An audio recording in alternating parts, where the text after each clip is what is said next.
You know, they always say football teaches you life lessons. Of course, I've always knew that to a degree.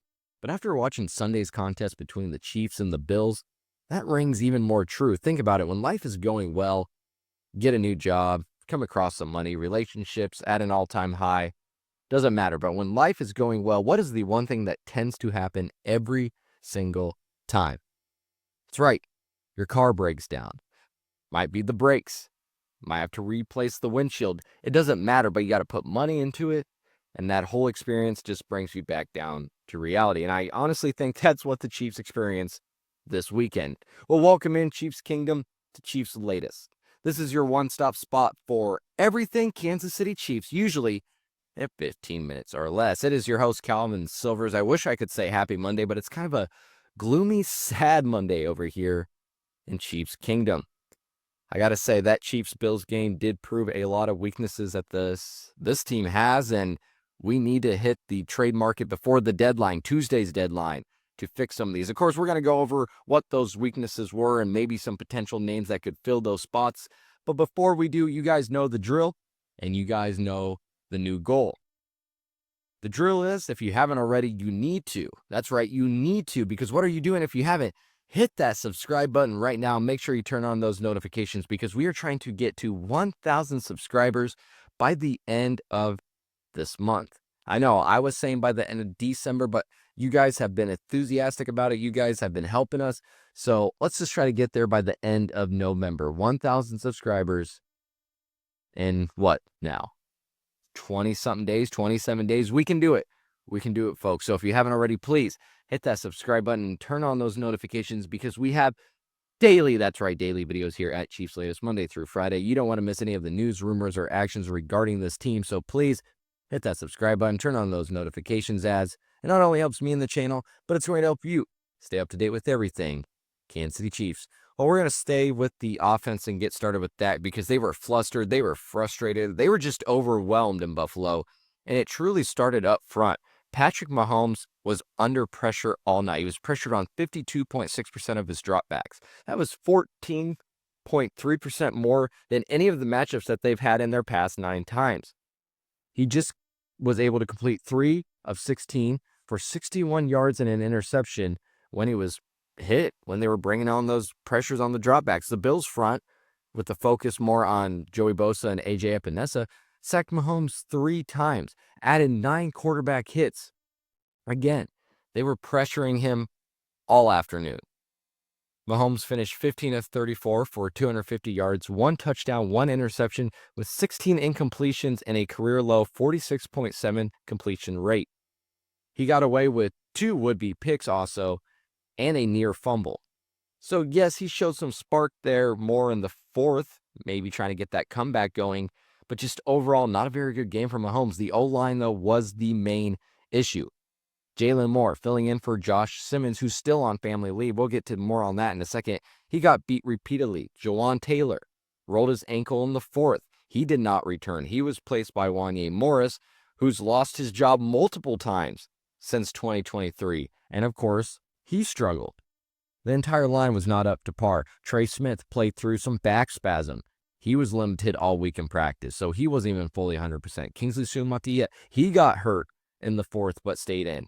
That's your offensive tackle number 3, number 4 on the edges. No wonder Mahomes was running into collapsed pockets all night. Clark Hunt on Simmons said, quote, "There's an understanding by both parties. We're hopeful to have him back at some time in the near future," unquote. So yeah, no timeline, no promises. Even with a bye in week 10 that's coming up, having him back after that, even with 2 weeks now, it's not guaranteed. As the first-round draft pick, as your franchise left tackle, I understand that there needs to be some kind of, secrecy maybe behind his personal issues. Fans don't need to have his whole life put out there for us to know. But at some point, we either need to know what's going on for sure, or he needs to make his way back onto the team. I can't imagine any profession that would let someone on a personal leave this long and not have any kind of update, especially when it's a profession like football where a first-round pick was used on you. But the run game was abandoned Despite Buffalo owning the worst rush defense in the league, we knew that the Chiefs weren't just going to come out and hand the ball off 27 times or anything, but can you guys maybe hand off just a tad more than what you guys have been doing? Hunt looked ready to carry the workload after I said he might be not up to par, but at least for this game, he looked ready. He was ready to be that starting back. But Casey still was leaning on that pass heaviness. I get it, you were down, so you had to end up going that way, but you could not establish it more in the first half. You're wasting downs with the deep shots. I honestly think this team gets bored with running. They run a couple times, and they're like, okay, now we got to have Mahomes show off. All right, now we got to have our speedy receivers just fly down the field. They had it first and goal at the 1. 4 chances. You walk away with 3 points. I wanted an under center play. Hunt with the head of steam is dangerous. Or if you're under center, play action deception for Mahomes to go out on a boot, to go on a quarterback run. Instead, 3 failed attempts, all from the shotgun formation. Yet early in the 4th, on 4th and 1, you finally decide to go under center. What happens? Hunt scored. Why wouldn't you do that early on? Why wouldn't you do that before half? Especially when you're on the 1-yard line. Third down efficiency told the story. Casey was 3 of 13. Buffalo was 7 of 12. The Chiefs entered 6 in third down conversion, 44%. Buffalo was 23rd in opponent conversion at 40.2%. But Cole Bishop had 3 of his 4 pass deflections on 3rd and 4th down. By not converting on 3rd down, you weren't able to keep your defense off the field. You were allowing Josh Allen to come back out, James Cook to come back out. Andy Reid said, quote, against a team like this, you got to get off the field defensively, and you got to be able to stay on the field offensively and score touchdowns, not field goals, end quote. Exactly. So why not run it more? It keeps the clock running. It's going to give rest to the defense. It's going to exploit the weakness of the Bills, which have the worst rush defense in the league. So Andy Reid knows this. He's saying it to reporters, but yet he's not doing it.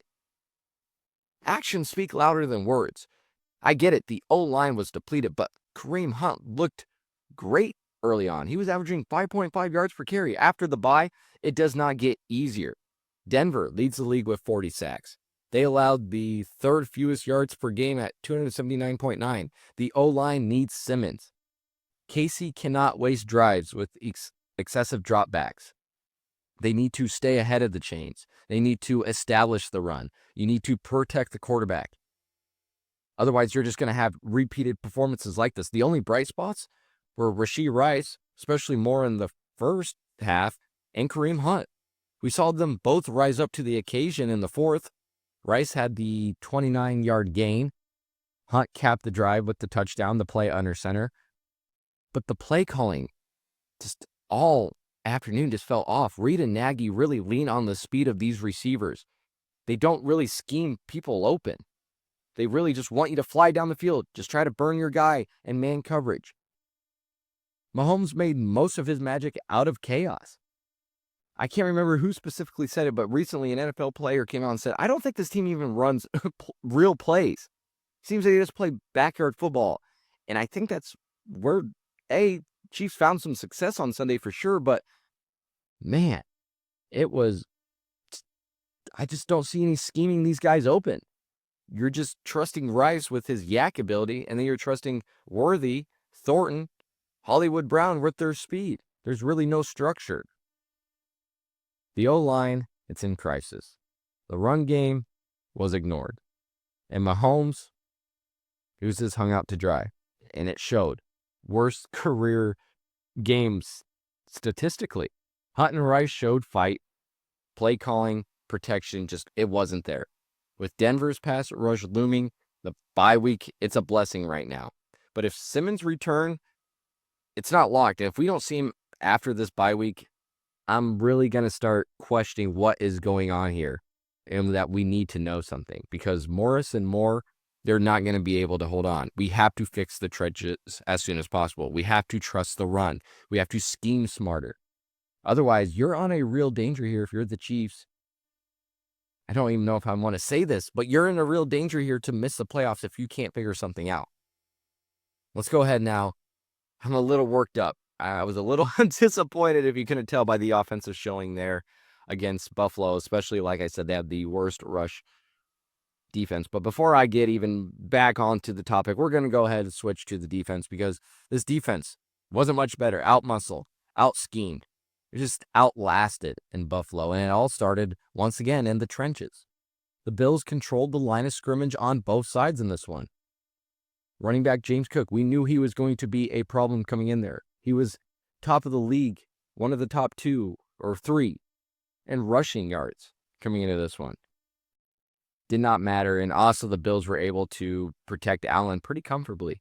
Cook piled up 114 yards on 27 carries. Imagine if the Chiefs used Hunt for 27 carries. Would never happen. So that ends KC's 27-game streak of no 100-yard rushers and their 100-yard rushing team streak since Week 5.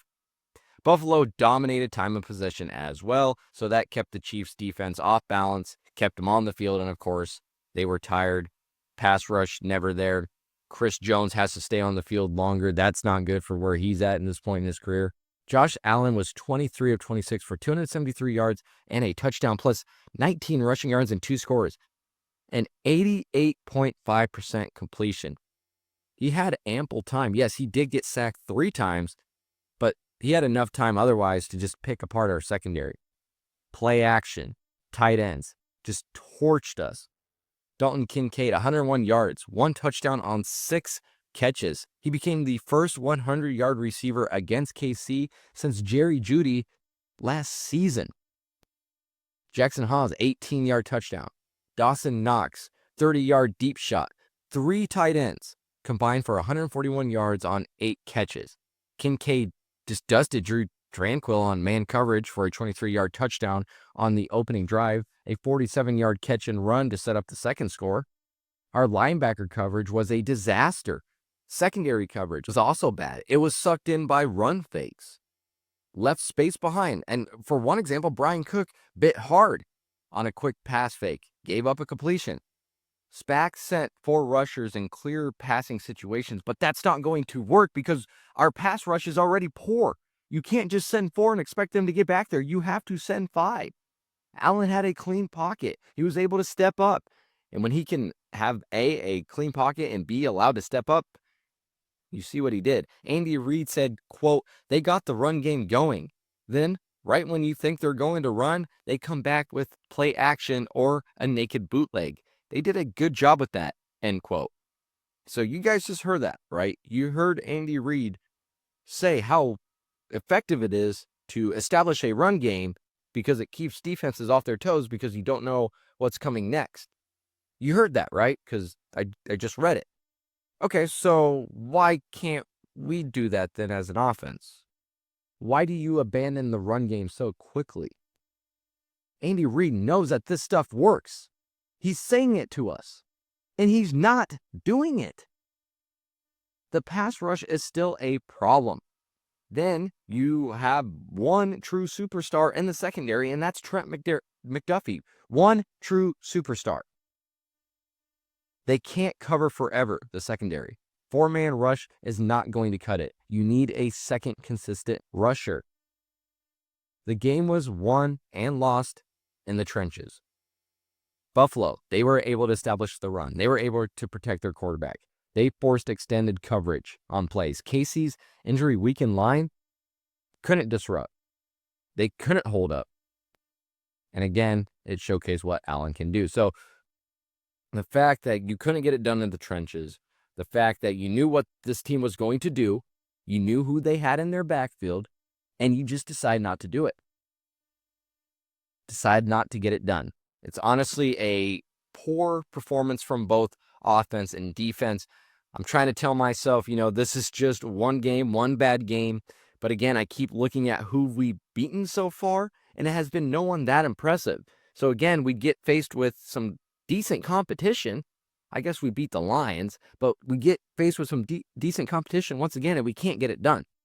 So I'm not hitting the panic button just yet, but guys, it's getting a little scary. But let's go ahead, move on from the game, because we got to talk about some trade targets. Again, Tuesday is the deadline at 3. So before kickoff in Buffalo, Ian Rappaport said, quote, "I would expect the Kansas City Chiefs to keep looking at the running back market, just looking for another explosive back to give them another playmaker on offense that has never hurt," end quote. Of course, Isaiah Pacheco out with that injury.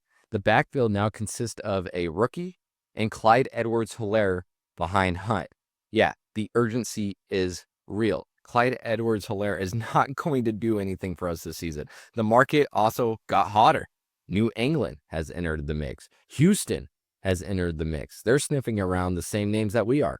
So that's going to put some pressure on Beach to make a move again before the deadline on Tuesday at 3 o'clock Arrowhead time. Breece Hall is the headliner here. The Jets are open to trading him per The Athletic. He is in the final year of his rookie deal, owed $1.9 million remaining. It could be gone in free agency if there is no long-term plan from the Jets. So a third rounder or better from KC makes perfect sense. Cash in now, void the free agency exit if you're the Jets, and then for the Chiefs, Hall is going to be a game changer for you. Hall's 8th in the NFL with 581 rushing yards and 2 touchdowns, plus 178 receiving yards to his name. He's really a dual threat option. He's explosive. He can break tackles, and he has that breakaway rate. You get that paired with Mahomes, that's some next level offense, especially if Reed wants to actually establish the run, like we've been hearing him say works. Then, if you don't want to look at Breece Hall, maybe it's too much, there's Tony Pollard, former Cowboy, now in year 2 of a 3-year, $21 million deal that he signed in March of 2024. $9.25 million cap hit in 2026, but the Titans or another team could release him in the offseason and save $7.25 million. Pollard's got 480 rushing yards and 2 touchdowns and 19 catches in 9 games. He's on pace for another 39 reception season. At 28, he's proven. He's got that versatility. He's ready to contribute right away. He's a perfect complement to Hunt and Smith. Tennessee's rebuilding, and Pollard's not the future. They'd rather hand the keys to someone like Tyjae Spears. KC could snag him for that smarter, cheaper, low-cost depth piece. Also, Jerome Ford has been a name that has been thrown out there, of course, the Cleveland running back. So in my book, Hall's the splash name here. Third rounder for a star running back. With what we have right now, I wouldn't be afraid to pull the trigger. But Pollard's the cheaper move. The market's heating up. Beach has to strike or the offense is going to stay one-dimensional down the stretch once again, and I don't know if I can deal with that. We need to establish a run game. We need to have some kind of threat in the backfield. Well, with no pass rush, again, the trade deadline right now is Beach's lifeline. Let's get some juice into this defense before the second half gauntlet, and Calais Campbell is the perfect veteran anchor. Campbell signed a 1-year deal with Arizona this offseason to close out his Hall of Fame career that he's having.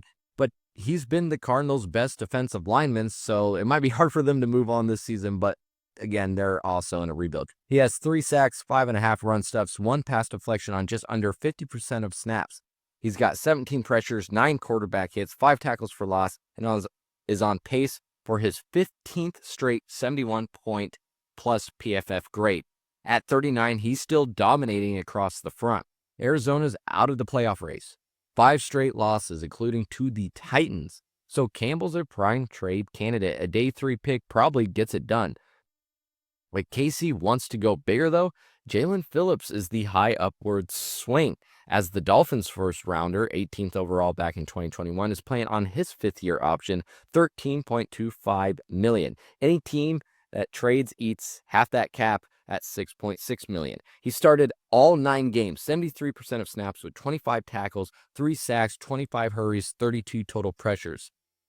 He has that elite burst when he's healthy. That's the key there. Breakout in 2023 under Fangio, 6.5 sacks in 8 games.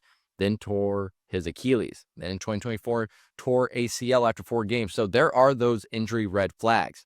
Miami wants at least a 3rd-round pick, but I think that's a tad too rich for a guy with 2 season enders in a row. I'd push for a mid-day 3 pick, 4th or 5th, and let Miami eat some salary. If not, I'd probably move on from this one. KC can't bet the farm on someone that's going to be fragile. But Sebastian Joseph Day, Also a name out there that could be thrown around. Vet, defensive tackle, run stopper, low-cost depth. Maybe worth a call, but again, you want more pass rush than anything. So in my book, Campbell's the no-brainer, day 3 pick for a proven versatile help. Phillips is the boom or bust dream, but the injury history plus the price that they want for him, it is a little bit of a caution. The pass rush, though, needs a spark. Jones needs some relief. Spags needs some options. Campbell stabilizes, Phillip electrifies, and there are options out there like Joseph Day that I mentioned. Of course, at the time of this specific recording, nothing has happened yet on the trade front for the Chiefs. So if you guys are in the comments before, you got to this part, I totally understand. But yes, at the time of this recording, nothing has been moved on the trade front, but we are going to keep you updated here at Cheifs Latest. So if you haven't already, please hit that subscribe button and help us get to 1,000 subscribers. And not only that, we're going to keep you updated with everything Kansas City Chiefs. I am your host, Calvin Silvers. You are listening to Cheifs Latest. And until next time, have a good one.